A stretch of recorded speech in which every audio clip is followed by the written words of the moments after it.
Hi Cancer, kumusta po kayong lahat? Okay, so yan Cancer, maraming salamat po. So walang sawang pagsubaybay sa ating pong mga reading, and kung ikaw ay bago pa lang sa ating channel, mag-subscribe na po kayo, then i-click mo na rin yung ating notification bell para lagi kang updated sa ating mga bagong upload. Okay, so guys, sa mga interested po sa private reading, nasa description box below lang po yung link. Message lang po kayo. Tignan natin guys, ano ba yung mga possible na ganap sa inyo this week? Meron tayong fill your heart with laughter and kindness. Okay, so guys, sinasabi lang dito na piliin mong maging masaya kahit masyado ng conflict ang mga nangyayari sa buhay mo. And kung sa tingin mo, masyado ka nang na-overwhelm sa mga problema, no?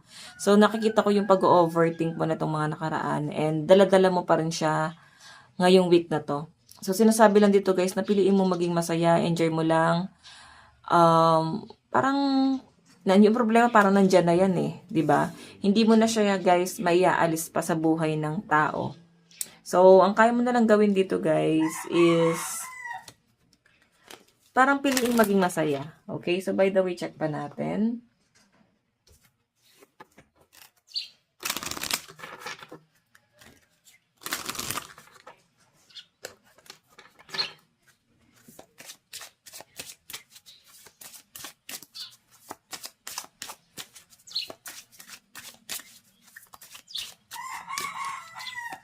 Okay.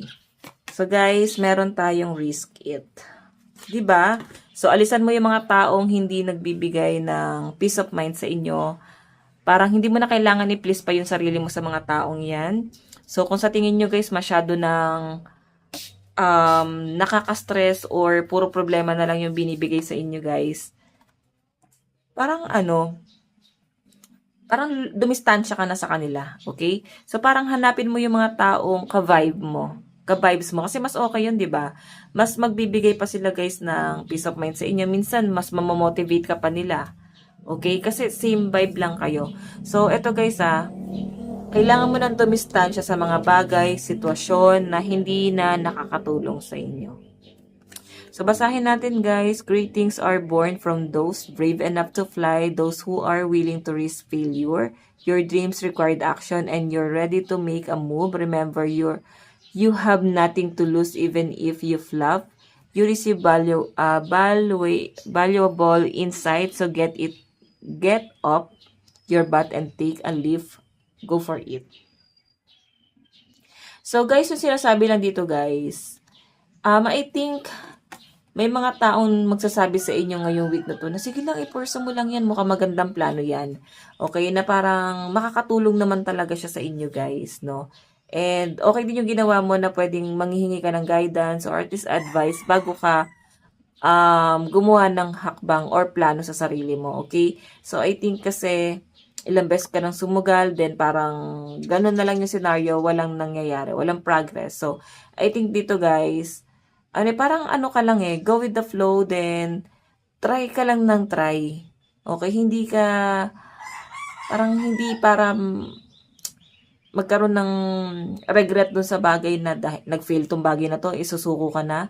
Hindi kita nakikitang ganun, Cancer Parang tuloy-tuloy lang. Kumbaga, hindi siya yung magiging dahilan or hindi ito yung magiging dahilan para ihinto mo kung ano man yung nasimulan mo. Okay, so by the way, parang itutuloy-tuloy mo lang to Cancer. Parang nandito ka ni. And maraming nakasupport sa inyo, Cancer. Maraming tao ang nag-guide sa inyo na sige lang, i-pursue mo lang yan. Okay? So by the way, additional message.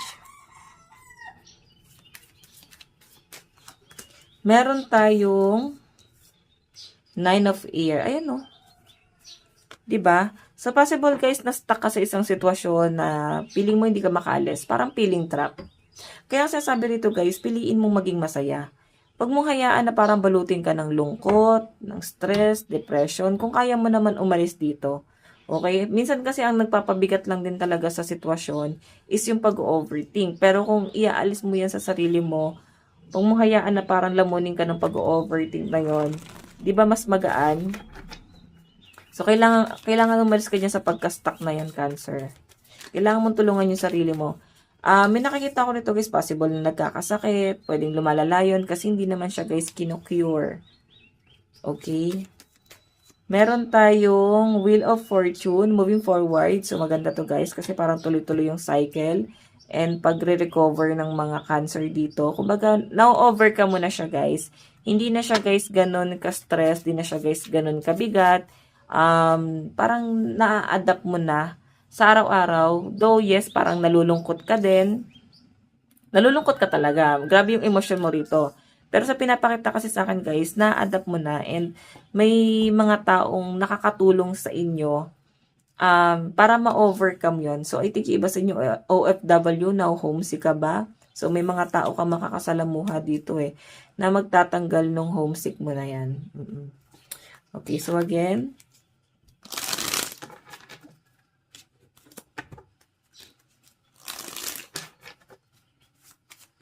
additional message. Meron tayong The Sun. Okay, so guys, itong The Sun, parang, ang nilook forward mo dito is para sa magandang future Kasi maganda tong The Sun, achievement to So, I think meron kang isa sa mga ginugol mo sa buhay ang na-achieve mo ngayon. And sinasabi lang dito na nandito ka na, so ipagpatuloy mo lang yan. Kasi maganda yung nakikita kong pwedeng kahinatnan na to. Okay? Maganda yung, parang magiging flow ng pera mo dyan. Tingnan pa natin. Achievement. So, lalo na sa mga nag-OFW na single mom, single dad, or pwedeng kailangan nilang iwan yung mga anak nila. So, pwede kasi ang iniisip mo dito is yung future ng mga anak mo or ng anak mo. So, ginagawa mo to kasi ito na lang yung nakikita mo pwedeng parang makatulong sa inyo. Or ito na lang yung nakikita mong tanging paraan. Okay, so kung makita mo guys, Queen of Earth to, ma-overcome mo yan guys. Unti-unti mong ma-absorb yung culture. Pwedeng di ka lang talaga masyadong masasanay kasi parang nakakapanibago. Pero sinasabi kasi dito guys, Queen of Earth, ma-absorb mo din to guys. And nakikita ko na magiging masaya ka rin sa kabilang banda. Kahit papano. Okay, so again, additional message. Meron tayong The Hierophant. Okay, so guys, ito, mga matured yung makakasama mo Talaga may mga words of wisdom sila. Mukhang hindi ka naman din guys may inip. Kagaya na sabi ko guys, may mga taong magsusupport sa inyo. Kumbaga, maalis ka doon sa lugar na pwedeng hindi ka nag-grow. Okay? Aalis ka dun sa isang lugar or sitwasyon na parang wala kang naging improvement or parang walang nangyaring maganda. Okay? Kaya nga sinasabi rito guys, may mga tao rito na nakasupport sa inyo na parang sinasabi lang na sige lang, sumugal ka lang dyan, maganda naman yung kahinatnan yan. And ito na nga, nabibigyan ka nila guys ng guidance. Okay? So again, bigyan kita ng advice. Meron tayong take a breather. So, ayan, hihinga ka lang. Kumbaga, exhale lang. Pag napagod, pag nasaktan, isipin mo na lang kung bakit ka nandyan. Okay, isipin mo na lang kung bakit mo to ginagawa. So, by the way guys, ito lang po ang inyong reading. Maraming salamat. God bless and love you all. Bye-bye.